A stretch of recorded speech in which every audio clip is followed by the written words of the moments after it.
that's his goal, if that's his goal, he'll probably achieve it. He's in better shape than he's ever been in. I think he's trending. He's getting smarter. A lot of these guys aren't that smart, and he's one of those guys getting smarter. You know what I mean? So, I'm excited about Wade. I mean, what can you say? I'm close with him. I was really pumped up that he decided to come back. What were your reflections watching Jackson this morning? How cool. How cool. Yeah, it's emotional. You think about it because 19-year-old kid, and I can tell he's feeling all that pressure, but at the same time, his heart is all about taking care of his family. His heart is all about just playing baseball. Why are you giving me all this attention? It was pretty sweet to see. Beautiful kid, beautiful smile. Yeah. How many times have you actually laid eyes on him playing? Obviously. I don't usually count that. How many times have I seen you?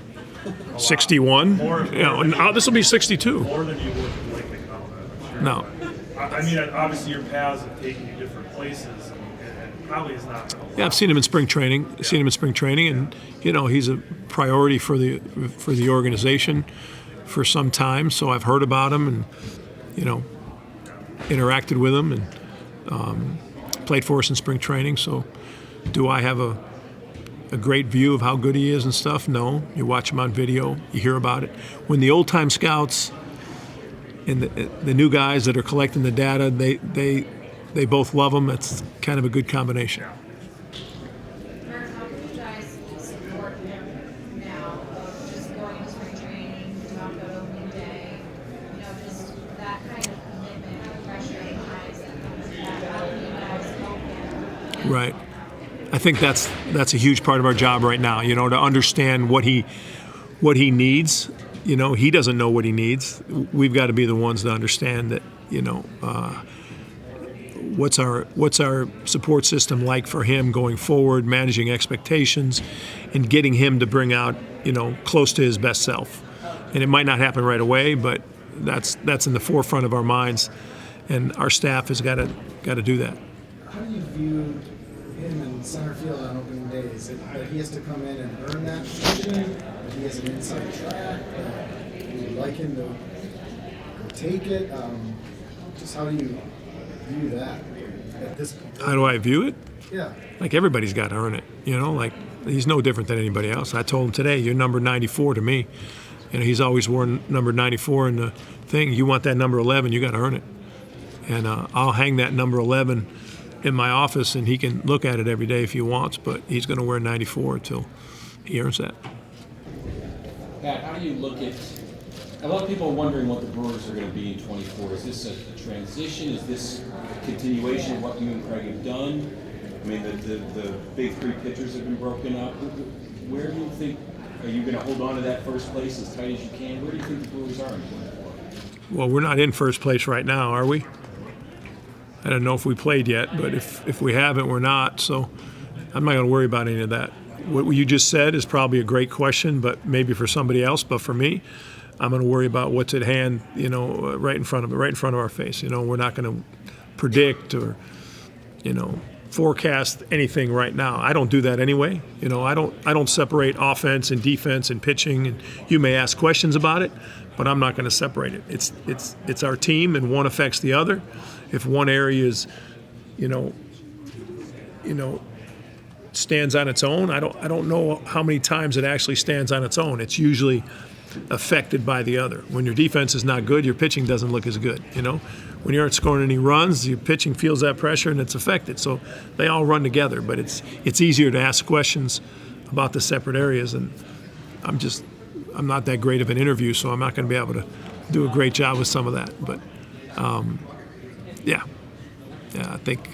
I think forecasting what we're going to be, that's for other people. I got to think about what's at hand.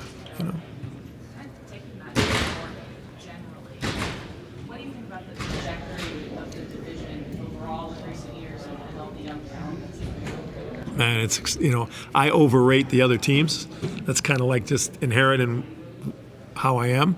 So I see the Reds. I can tell you everybody on the Reds. I can tell you their top 40, players in their thing, and see what the Pirates are doing. And obviously the Cubs are going to be very, very competitive again. And the Cardinals, what can you say? they look tremendous. What they've already done, you always look at that and say, wow, So I give them, some would say too much credit, but we've got the division is, everybody's moving in the right direction. I hope. Yeah, Pat, you mentioned the word smart. You said some pitchers are smart. Maybe some aren't. I think a lot of the stereotype would be the guy who doesn't have great stuff and is successful is smart. But does that mean he's smarter than the guy with great stuff? That's a long way of asking. Like, how do you define smart? Yeah, I was just throwing stuff out there. It's probably a stupid comment, to be honest with you. Wade is, I get on him. I get on him because we're really close, and Wade's just beyond his years competitive and beyond his years willing to help other people. Wade is about other people. And to me, that makes him really, really smart. That's what I was referring to. I wasn't even talking necessarily about his pitching. He's made adjustments and that type of thing. But as far as on the mound, can you differ? Like, does the word smart actually mean anything? Are there guys who really understand things or dig more than you do?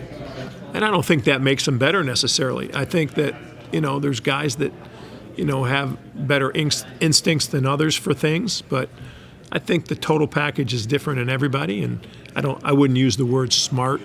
When a guy's usually, like you said, a soft tosser that hits his spots and changes speeds and has some level of good results, then we say he's a smart pitcher. Guy that has unbelievable stuff might be just as smart, but we say, oh, well, he gets by with good stuff. It's a little unfair. So I try not to jump into whether a guy's smart or not necessarily. I was just joking about Wade and probably used the wrong word. When you look at the way you guys have had success the last few years and how you've been able to integrate young talent at the major league level, how do you view your role as a manager in helping those young guys when they come up, potentially finding the right spots and helping them still grow as a player and the balance? Like, what do you think are the keys to melding all that? Yeah, I think it can't just be me, but I think we have a great staff put together.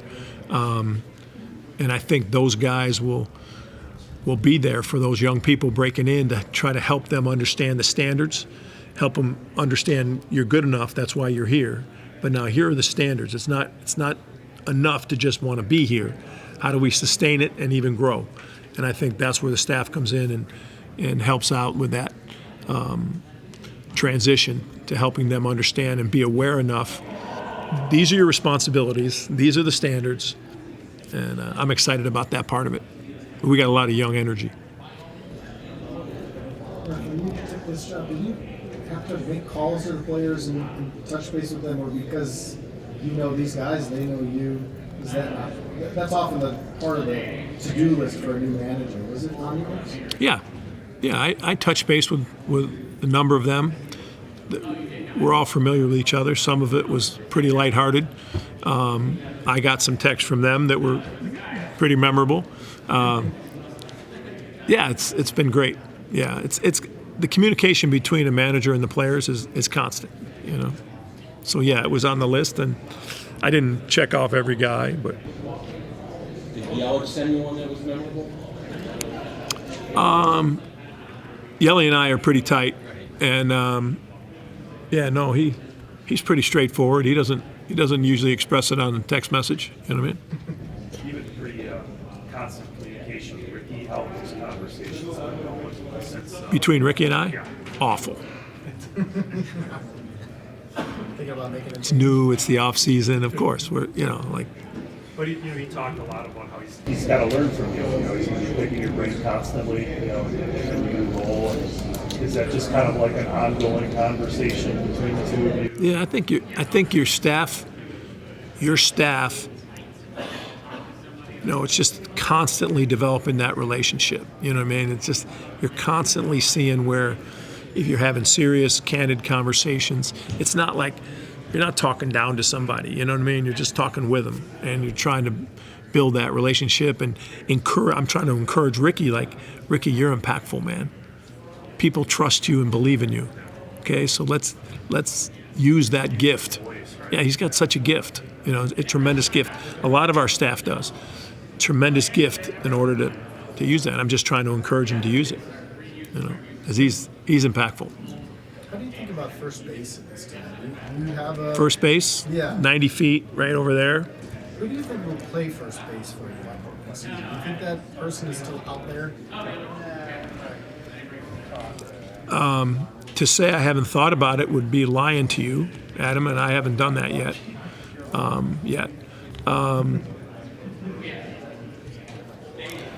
Yeah, I mean, we traded for this kid Bowers, who's, I've known him since his days in San Diego, and he's got incredible potential. We've got other candidates, that are either on the team or, Owen Miller played a lot of first base. Jones kid can play first base. I mean, we've got some options right now. I don't know exactly what's in the hopper of what else we can do there, but I'm sure there's other people that it's ongoing conversations that Matt and his crew are having. But I'm not sure. I'm not exactly sure. I know what our options are. Where do you see Tyler Black fitting? Because he can play a couple different spots. I see him fitting. Yeah. Yeah. Where? I don't know, but I see him fitting. Yeah, I like the player. How about the other side of the infield, the third base? You've got Monasterio had a pretty good year for the time he was up. I think Dunn is a guy that you can look at as potentially playing third base. Yeah, you see what he did in the fall league, and Owen Miller's played over there. There'll be some options there too. Yeah, you guys are trying to pick out areas that you think we're not certain about. Is that the questions? Okay, just trying to get on the same wavelength, trying to understand. Well, hey, let me ask you differently. Is there an area of your club that you think there's room that you could improve? Like an area you'd like to see Matt say, hey, maybe look at this position. All of them, like there's always room for improvement. No, they know what they're doing. They've been doing it a long time. When you start crossing over and thinking you can do part of their job, just kind of do what you're supposed to do. But obviously we got to pitch, and part of that pitching is playing defense, and part of that pitching is being able to score enough runs so you don't have to be perfect. So it's like we need a little bit of everything.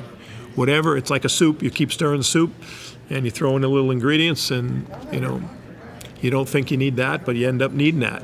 So it's hard to be specific. One guy can change other positions. The acquisition of one player can change your needs at other positions. We talked about Jackson today. We talked about Tyler Black. Do you think Jefferson Carroll could be? We could see him at the major league level. He's a good player. He's a good player. It seems like he's got all the right stuff. I don't know him that well, but again, all the reports and all the things you hear about, he's the right kid. And that's where it starts for me. If they're the right people and they get it, and they're passionate about, competing and understanding what the game's really all about, it's that's the guy you want. And I hear this kid's that. So, yeah, I want him on our side.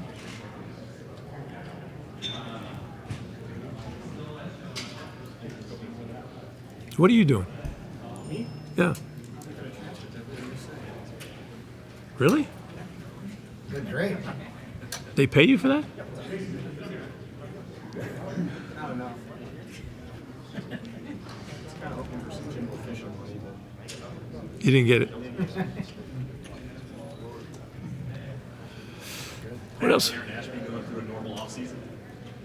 Is he going through a normal? Define that, please. As far as throwing program, is he where he would ordinarily be at full health at this point?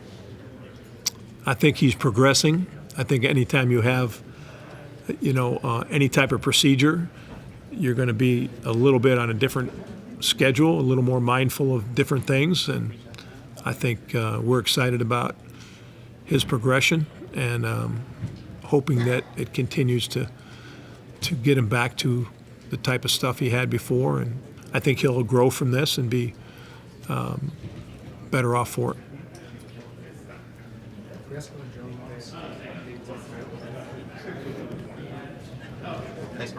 Thank you, Murph. Thank you, guys. Appreciate it.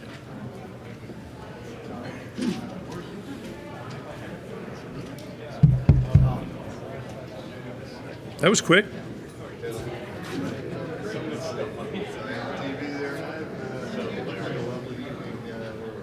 Oh, Mike. I was just thinking, what a waste of time. You know what I mean? Is what I got to say. It's Dog and Pony Show. You know. My really close friend in the world, Victoria Paez from Boca Raton, Florida. She's been doing that. Court reporting. Depositions. Do you do those too?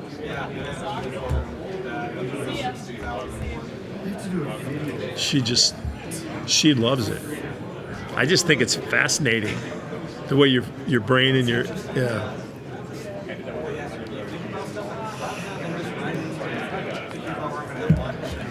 you can't even she says the same thing. You can't even describe where your mind is. I'm like, they're fighting and they're going back and forth and it's really contentious and you're just thinking about whatever.